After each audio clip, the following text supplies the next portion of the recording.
예쁘다.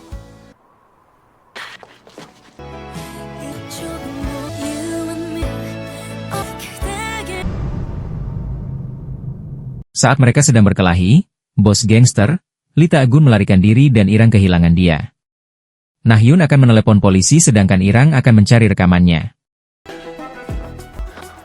Du Gyeong kebingungan saat melihat banyak polisi di depan kantor Irang, tapi dia lega saat melihat Nahyun baik-baik saja. Kemudian Du Gyeong mendapat telepon dari Tae-gun bahwa rekamannya ada pada dia. Irang pikir rekamannya dibawa Tae-gun, dan ayahnya merasa mengenal geng Empat Naga di mana Tae-gun menjadi anggotanya, dan ayahnya mengenal geng itu dari ketua Yang. Kemudian Irang ingat bahwa Pak Hong pernah mengatakan hal yang tidak baik tentang ayahnya. Itu berarti Pak Hong mengetahui tentang kasus itu. Jadi Irang akan pergi ke pecinan lagi dan mencari tahu hal itu. 멋진 분. Du Gyeong memberitahu ayahnya bahwa dia sudah mendapatkan rekamannya. Tapi rekamannya dibawa Tae-gun dan dia tidak bisa dihubungi. Mendengar itu ayahnya langsung marah karena Du Gyeong terlambat memberitahu hal itu. Du Gyeong bingung kenapa ayahnya begitu marah jika dia tidak membunuh mereka. Dan ayahnya pun memberitahu bahwa itu karena proses sangat penting. Dan Du Gyeong merasa ayahnya belum memberitahu semuanya. Masih ada yang ayahnya sembunyikan. Tapi ayahnya merasa sudah memberitahukan semuanya. Dan dia meminta Du Gyeong untuk pergi dari kantornya. Ketua yang menghubungi Pak Chai yang sekarang menjabat sebagai Ketua Mahkamah Agung, dia meminta Pak Chai untuk mengambil rekaman Tuan Yun yang mungkin dibawa oleh Tae-gun. Mendengar itu, Pak Chai pun akan mengirim polisi kepercayaannya. Ternyata hantu Jaksa Shin ada di ruangan Ketua Yang, dan dia mendengar semuanya. Irang dan Nahyun datang ke restoran Pak Hong, dan mereka melihat beberapa anggota geng Empat Naga yang makan di restoran itu. Mereka tahu bahwa Pak Hong berbohong tentang Jaksa Shin karena mendapat ancaman. Dan Pak Hong menyuruh mereka untuk berhenti mengganggunya tentang masalah itu. Irang tahu bahwa Pak Hong ketakutan, dan ketika Irang menyebutkan nama Lee Tae-gun, anak buahnya langsung keluar. Tapi Irang dapat menjatuhkan mereka semua karena ayahnya masuk ke tubuhnya. Ayahnya kemudian memberitahu Irang bahwa geng Naga Merah memiliki jalur pelarian, dan sepertinya Tae-gun lari menggunakan jalur pelabuhan Incheon. Irang, Nahyun dan ayahnya berada di pelabuhan, tapi mereka bingung di mana Tae-gun bersembunyi karena ada banyak kontainer di sana. Kemudian ayahnya masuk ke dalam kontainer untuk mencari Tae-gun. Dan saat Tae-gun terbangun, dia memukul kontainer agar dibukakan pintu.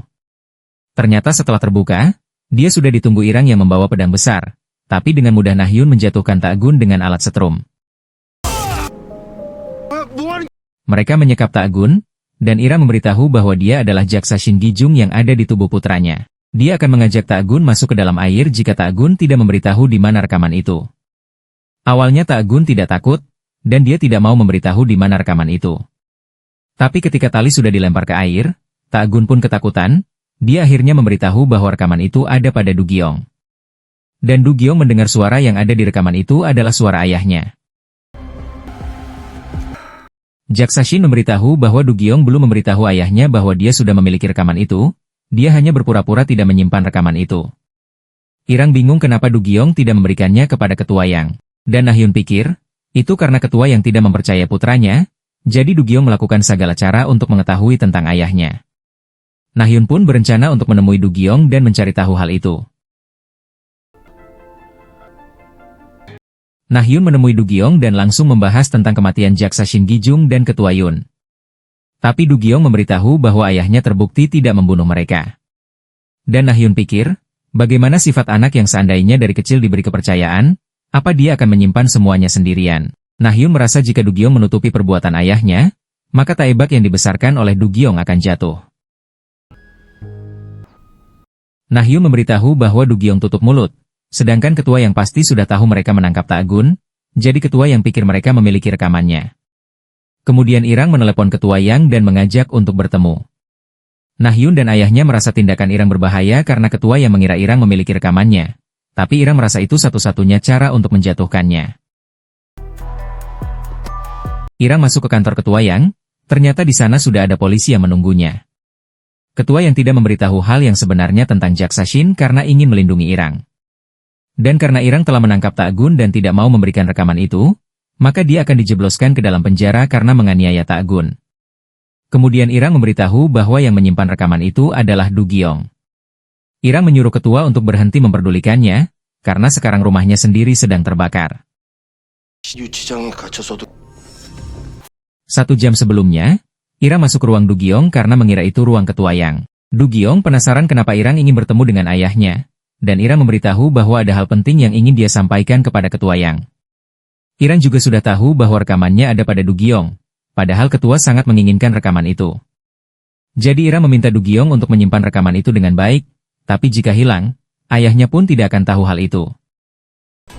김같이 Ternyata hantu jaksa Shin ada di ruang Du Giong, dan dia tahu di mana Du Giong menyimpan rekaman itu. Bongsu mulai beraksi dengan mematikan aliran listrik di gedung itu. Kemudian jaksa Shin memberitahu kode gedung mini Taebak yaitu 0525. Irang kemudian mengirimkan kode itu kepada Bongsu. Dan saat Irang masuk ke dalam ruang ketua, dia tidak menutup pintunya agar Du Giong mendengar percakapan mereka. Pada saat itu Bongsu masuk ruang Du Giong untuk memperbaiki instalasi listrik, tapi ternyata dia memasukkan kode di gedung mini itu dan setelah terbuka, dia mengambil rekaman itu. Kemudian rekaman itu diberikan kepada Nahyun. Ketua yang masuk ruang Du Giong dan dia langsung menampar Du Giong karena menyembunyikan rekaman itu. Tapi Du Giong memberitahu bahwa rekamannya menghilang. Dia merasa Irang yang mengambilnya. Nahyun mengadakan jumpa pers di lobi gedung Taebak, dan saat melihat Irang yang dibawa polisi, jaksa Kim meminta surat perintah penangkapan Irang. 차도 Kemudian Du Giong dan ayahnya muncul di lobi. Du Giong langsung menyuruh Nahyun untuk pergi, tapi Nahyun justru memanggil Irang untuk maju ke depan. Irang memberitahu bahwa dia adalah putra yang sebagian orang menyebutnya seorang jaksa korup, dan sebagian lainnya mengingatnya sebagai pria yang berintegritas, jaksa Shin Gijung. 20 tahun yang lalu, ayahnya dijebak karena menargetkan Tuan Yun Damyeong dalam sebuah penyelidikan dan menyebabkan kematiannya. Pada saat kematiannya, campuran ganja dan halusinogen ditemukan dalam tubuhnya, dan kantornya dibanjiri bukti korupsinya. Tapi semua itu bohong, dan orang yang mengatur seluruh jebakan itu adalah ketua Taebak, Yang Byung-il. Kemudian Irang memutar rekaman suara yang mengungkap kebenaran dari 20 tahun yang lalu. Satu suara milik ketua Yang, dan suara lainnya milik ketua Mahkamah Agung, Chai Chang-su. Dalam rekaman itu terbukti mereka berencana membunuh Tuan Yun seolah bunuh diri, dan jaksa Shin dibuat seakan mengalami kecelakaan mobil, dan akan dijebak sebagai jaksa korup yang kecanduan narkoba. Rekaman itu diperoleh oleh Tuan Yun sebelum dia meninggal dunia. Irang sadar bahwa bukti itu tidak dapat diterima di pengadilan, tapi dia percaya bahwa kebenaran akan terungkap. Kemudian jaksa Kim menangkap ketua Yang untuk dibawa ke kantor kejaksaan. Ayahnya lega saat melihat ketua yang ditangkap, dan dia berterima kasih kepada putranya karena telah membantunya. Sarang dan Nyonya Park melihat berita penangkapan ketua Yang. Mereka lega karena akhirnya kasus pembunuhan jaksa Shin terkuak dan ayahnya bersih dari tuduhan jaksa korup. Dan Jaewok juga melihat berita itu dan tahu bahwa ayahnya tidak bunuh diri. Irang menemui ketua yang dipenjara, tapi dia bukanlah Irang, melainkan ayahnya. Jaksa Shin masih heran kenapa ketua yang bisa berubah seperti itu, dan ketua yang merasa jaksa Shin tidak paham cara dunia berjalan, makanya dia mati. Mendengar itu jaksa Shin merasa temannya memang bukan seperti teman yang dia kenal, dan dia meminta ketua yang untuk sadar dan menyesali perbuatannya. Dengan meminta maaf kepada keluarganya dan juga keluarga Tuan Yun. Tapi ketua yang hanya tertawa mendengar itu, dan jaksa Shin merasa ketua yang tidak pernah merasa bersalah dan menyesal. Dia sangat kecewa dengan seseorang yang pernah dianggap saudara itu. Irang pulang ke rumah, tapi sebenarnya ayahnya masuk ke dalam tubuhnya. Dan saat ibunya melihatnya, ibunya tahu bahwa dia bukanlah Irang, melainkan suaminya. Nyonya Park menyapa suaminya, dan dia merasa suaminya pasti menganggapnya sebagai wanita tua. Tapi jaksa Shin merasa istrinya masih seperti yang dulu. Dia sangat bersyukur karena istrinya tetap bertahan di dunia, dan dia berterima kasih kepada istrinya itu. Saat Sarang melihat Irang memuji masakan ibunya dan melihatnya memegang supit, di saat itulah Sarang mengingat ayahnya karena ayahnya kidal, dan dia merasa pria yang ada di sampingnya adalah ayahnya. Sarang kemudian memanggilnya ayah, dan dia menangis karena dia sangat merindukan ayahnya. Dan ayahnya juga merindukan putri kecilnya itu. Ayahnya selalu mengajarkan bahwa beberapa kebenaran lebih sulit dipercaya daripada kebohongan apapun, tetapi kebenaran yang diperoleh melalui kesulitan lebih kuat dari apapun. Dan jika memiliki satu orang yang percaya kepada mereka, maka apapun bisa terlewati. Bahkan jika seluruh dunia menentang, dan hanya ada satu orang yang ada di samping mereka, maka itu sudah cukup untuk menaklukkan dunia. Kemudian Sarang memperkenalkan suaminya, Bongsu, kepada ayahnya, dan Jaksashin meminta Bongsu untuk menjaga Sarang dengan baik.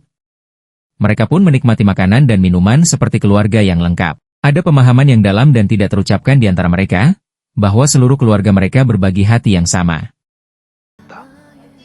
아빠 Mereka berkumpul di atas gedung kantor hukum Irang. Bongsu meminta ayah mertuanya untuk tidak khawatir karena dia akan menjaga keluarga mereka dengan baik. Dan ayahnya bersyukur karena bisa melihat Bongsu dan mengucapkan selamat tinggal. Tapi Sarang tidak ingin ayahnya pergi, dan ayahnya merasa tidak bisa berbuat lebih banyak lagi. Dia berterima kasih karena Sarang telah menjadi putrinya, dan dia juga berterima kasih kepada istrinya, karena bisa menikmati masakannya yang membuatnya sangat bahagia. Dia juga memberi pesan kepada Irang untuk menjaga keluarganya dengan baik, dan dia sangat sayang dengan keluarganya. Irang pun akan melindungi mereka mulai sekarang, jadi ayahnya tidak perlu khawatir. Kali ini Irang tidak meminta pastur untuk membakar jimatnya, Irang yang membakar jimatnya sendiri, dan mengantarkan ayahnya pergi. Ayahnya pergi dengan bahagia dan Irang sangat bangga saat menyebutnya ayah. Irang berharap ayahnya bisa beristirahat dengan tenang. Di dalam kantor Irang dan Nahyun, terdapat foto-foto Irang bersama para hantu yang telah mereka bantu. Saat itu Irang menyalakan dupa lagi dan ada hantu yang datang. Itu hantu remaja, dan Irang meminta hantu itu untuk bertemu keesokan harinya karena Irang ada janji malam itu. 마셔야 되는데 만나도 될까요? Kemudian Irang bergegas pergi di mana Nahyun sudah menunggunya di dalam restoran. Irang memberikan bunga untuk Nahyun, dan dia meminta maaf karena baru datang. Sebenarnya ada hantu yang datang, tapi Irang meninggalkannya karena ingin makan malam dengan Nahyun. Dan tiba-tiba hantu itu datang, dia melihat kue favoritnya, karena takut akan dirasuki, Irang mengajak Nahyun untuk keluar dari restoran. Mereka berdua berlari sampai di sebuah tempat yang berisi ornamen Natal yang sangat indah. Irang kemudian mengambil salju yang ada di rambut Nahyun, dan Irang mengatakan bahwa Nahyun sangat cantik. Irang berterima kasih karena Nahyun bisa mengerti dan tetap di samping Irang. Nahyun merasa, karena Irang dia bisa berani untuk maju, padahal sebelumnya dunianya begitu dingin, tapi sekarang dunianya begitu hangat. Pada saat itu Nahyun melihat pipi Irang yang merah, padahal itu karena Irang malu, tapi Nahyun berpikir Irang akan dirasuki. Dia langsung mencium Irang, dan Irang pun sangat kaget dan senang. Dia mengucapkan selamat Natal, dan mereka berciuman di bawah hujan salju. Keesokan harinya, ada seekor anjing yang menggemaskan datang di kantor Irang. Dabong dan Bongsu datang untuk membawakan kue untuk Irang. Kemudian Irang menunjukkan anjing yang lucu kepada Dabong, tapi Dabong tidak melihat anjing di sana. Bongsu memberitahu bahwa tidak ada anjing, dan tiba-tiba pipi Irang memerah. Ternyata anjing itu masuk ke tubuh Irang untuk mencicipi kue yang dibawa Dabong. Itu pasti akan rumit karena klien mereka kali ini adalah seekor anjing. Terima kasih sudah menonton drama Phantom Lawyer di channel No Drama. Sampai bertemu lagi di alur cerita berikutnya.